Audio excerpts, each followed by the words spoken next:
1984 का साल इंदिरा गांधी हत्याकांड से पूरा देश गुस्से में था।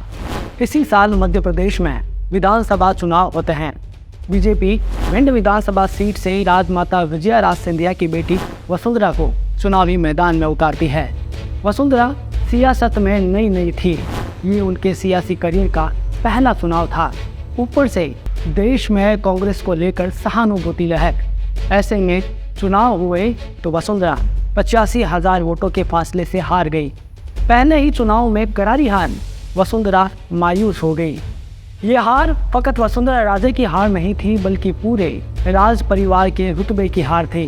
राजमाता की हार थी और एक माँ की हार थी। और हो भी क्यों ना, एक तरफ परिवार का रुतबा था तो दूसरी तरफ अपनी बेटी के राजनीतिक करियर की चिंता। राजमाता परेशान रहने लगी और एक दिन उन्होंने अपनी ये परेशानी राजस्थान में जल्द संघ और बीजेपी के सबसे बड़े नेता भैरव सिंह शेखावत को बताई। शेखावत ने थोड़ा समय लिया, थोड़ी समीकरण लगाई और राजमाता को एक ऐसी ट्रिक बताई जिसने पहला ही चुनाव हारने वाली वसुंधरा को राजस्थान की पहली महिला मुख्यमंत्री बना दिया।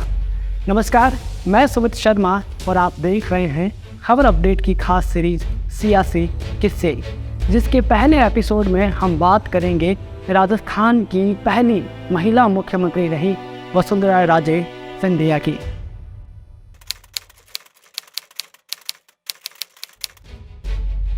भैरव सिंह शेखावत ने राजमाता को क्या ट्रिक बताई, इस पर बात करने से पहले वसुंधरा के बारे में थोड़ा बहुत जान लेना ठीक रहेगा। वसुंधरा राजे जो हमेशा अपनी माँ और भाई की छत्र छाया में पली बढ़ी, लेकिन एक समय बाद वो अपनी शर्तों पर ज़िंदगी जीने में विश्वास करने लगी।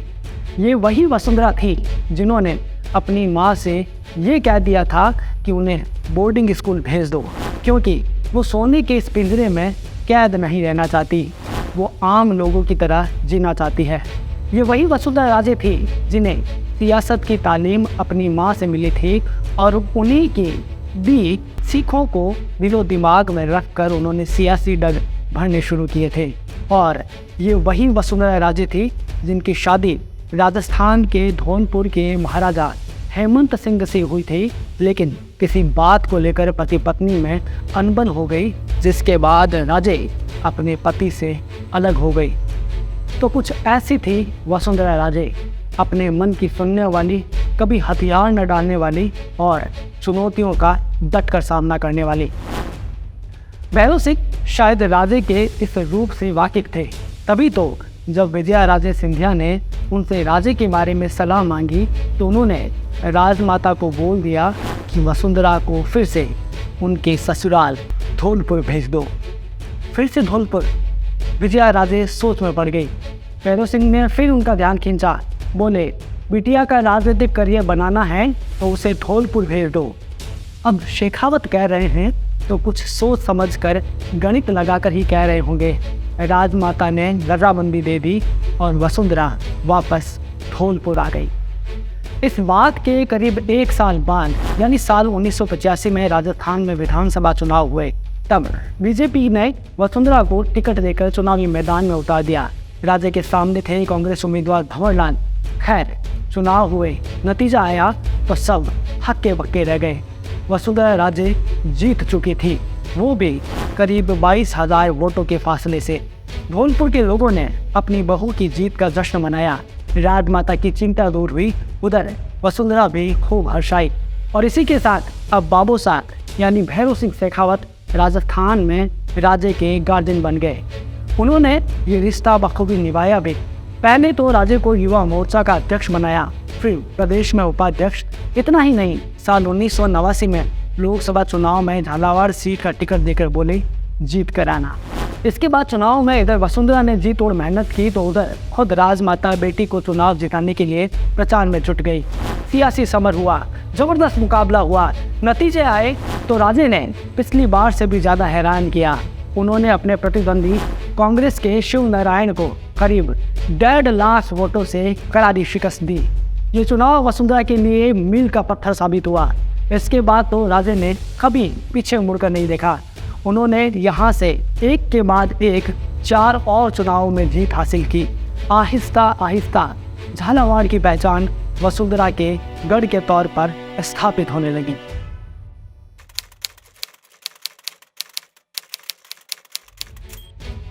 राजस्थान की राजनीति में भैरव सिंह शेखावत एक बड़ा नाम रहा है। ये नाम तब और बड़ा हो गया जब साल 2002 में वो देश के उपराष्ट्रपति बन गए।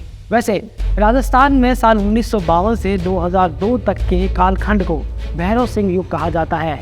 लेकिन जैसे ही शेखावत दिल्ली आए तो कुछ नेताओं की मानसिक खिल गई। कुछ इसलिए खुश हुए कि शेखावत उपराष्ट्रपति बन गए हैं तो उन्हें आगे बढ़ने का मौका मिलेगा, तो वहीं कुछ इसलिए खुश थे कि भैरव सिंह दिल्ली चले गए हैं, अब राजस्थान में उनकी राजनीति चमकेगी। लेकिन वो कहते हैं ना कि सियासत और क्रिकेट वो शय है जो कब बदल जाए किसी को नहीं पता। राजस्थान में भी कुछ ऐसा ही हुआ, जिसकी शुरुआत होती है साल 2002 की एक सुबह से। देश के पीएम अटल बिहारी वाजपेयी और उपराष्ट्रपति भैरव सिंह शेखावत की कुर्सियां पास पास लगी थी।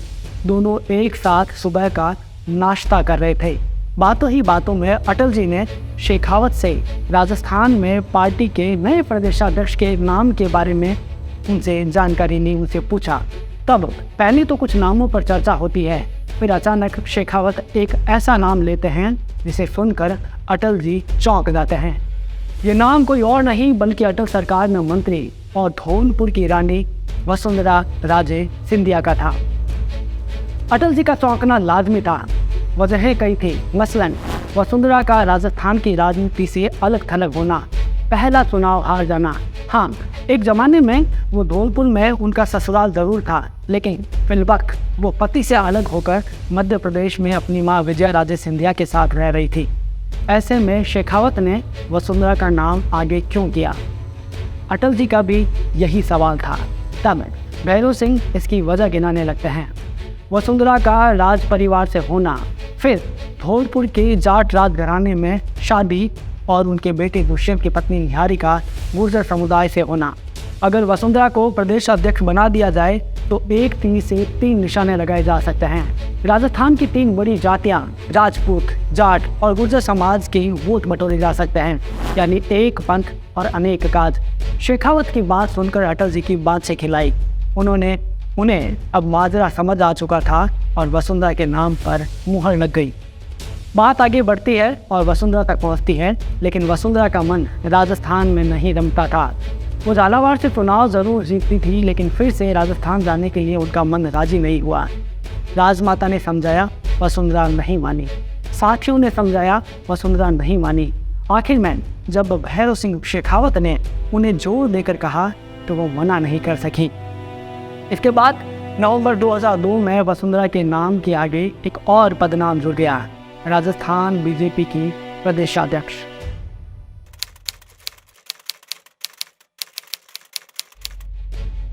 साल 2002 में राजस्थान की राजनीति में कई अध्याय जुड़े, मसलन भैरव सिंह का दिल्ली जाना, वसुंधरा का राजस्थान आना। इसके अलावा इस साल एक और घटना घटती है, राजस्थान में सूखे का पड़ना। वैसे तो सूखा मानसून की कारस्तानी मानी जाती है, लेकिन राजस्थान विधानसभा चुनाव को देखते हुए बीजेपी ने इसे कांग्रेस की नाकामी बताना शुरू कर दिया। बीजेपी ने इसे चुनाव प्रचार का मुद्दा बना लिया और तो और गुजरात गौरव यात्रा की तर्ज पर राजस्थान में भी परिवर्तन यात्रा निकालने का ऐलान कर दिया, जिसकी बागडोर दी गई वसुंधरा राजे सिंधिया को। राजे को यह एक बड़ा मौका मिला था। उन्होंने जी तोड़ मेहनत की, इतनी मेहनत की कि सूबे की 200 विधानसभा सीटों का दौरा कराई। बीजेपी ने भी इस चुनाव में प्रचार की पराकाष्ठा को पार कर लिया। मसलन अखबारों को बीजेपी के इश्तिहार से भर दिया, टीवी पर बीजेपी के ऐड चलाए जाने लगे। इतने से भी जब दिल नहीं भरा तो विमानों से गाँव में हवा में टेम्पलेट भी गिराए गए। बीजेपी के हर एक छोटे बड़े नेता को प्रचार के रंग में रंग दिया गया। और तो और आखिरी दिन तो राज्य के कमोबेश हर अखबार के पहले पन्ने पर एक इश्तिहार छापा गया, अलविदा गहलोत। कांग्रेस के पास बीजेपी पर पलटवार करने का ना तो समय था और ना ही सदी हुई रणनीति। एक आध बार कांग्रेस ने कोशिश भी की, लेकिन सारी कवायदें सिफर ही रही। इस चुनाव प्रचार ने बीजेपी के हर नेता को थक कर चूर कर दिया था, लेकिन वसुंधरा राजे नहीं थकी। वो डटी रही। उनकी ऐसी जी तोड़ मेहनत ने कांग्रेस की कमर तोड़ दी थी, जिसके बाद जो हुआ वो अभूतपूर्व था। 2003 के चुनाव में वसुंधरा खुद तो जीती ही, साथ ही पूरे प्रदेश में बीजेपी को 120 सीटें जिता लाई। वसुंधरा खुश, भाजपा खुश। इस खुशी में भारतीय जनता पार्टी ने राज्य को एक बड़ा तोहफा दिया और वो था राजस्थान में सीएम की कुर्सी का। 8 दिसंबर 2003 को वसुंधरा ने राजस्थान की पहली महिला मुख्यमंत्री के तौर पर शपथ ली। इसी के साथ वो इतिहास रच चुकी थी, लेकिन इतने वर्ष से राज्य का दिल कहाँ बढ़ने वाला था। अभी तो उनका कद और बड़ा होना है। सीएम की कुर्सी के साथ अभी उनके कई दुश्मन भी बनने हैं। अभी उन्हें बीजेपी आला कमान के साथ अदावत करनी है, बगावत पर उतरना है। लेकिन इन सब के लिए आपको करना होगा सियासी किस्से के अगले एपिसोड का इंतज़ार। आपको ये एपिसोड कैसा लगा, अपनी राय हमें कमेंट करके ज़रूर बताएं। अगर सीरीज़ के और एपिसोड आप देखना चाहते हैं तो हमारे चैनल को सब्सक्राइब करना ना भूलें। मिलते हैं आपसे अगले एपिसोड में, तब तक के लिए धन्यवाद।